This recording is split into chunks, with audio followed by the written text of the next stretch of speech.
Hello Guten Tak. എൻ്റെ പേര് അയന ബാബു. ഞാനിപ്പോൾ ജർമ്മനിയിൽ നഴ്സിംഗ് ഹൗസ് ബിൽഡിംഗ് ചെയ്തുകൊണ്ടിരിക്കുകയാണ്. ഞാൻ എൻ്റെ ജർമ്മൻ ലാംഗ്വേജ് A1 തൊട്ട് B2 വരെ പഠിച്ചത് ഡോക്ടർ ജർമ്മനിലാണ്.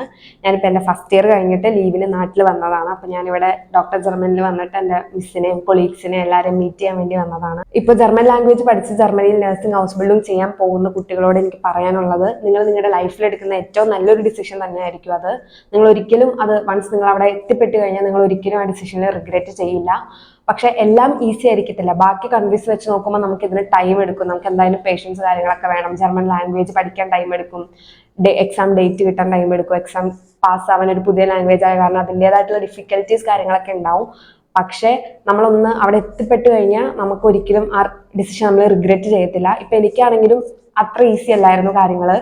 എനിക്ക് അവിടെ ചെന്ന് കഴിഞ്ഞാൽ ഒറ്റപ്പെടല് കാര്യങ്ങളെല്ലാം ഉണ്ടായിരുന്നു. പക്ഷെ ടൈം എടുത്ത് എനിക്കിപ്പോൾ എല്ലാം ഓക്കെ ആയി. ഞാൻ എൻ്റെ ലൈഫിലെടുത്ത one of the best decisions ആയിരുന്നു ജർമ്മൻ പഠിക്കുക എന്നുള്ളതും ജർമ്മനിലോട്ട് നഴ്സിംഗ് ഹൗസ് ബിൽഡിങ്ങിന് പോകാനെന്നുള്ളതും. Thank U.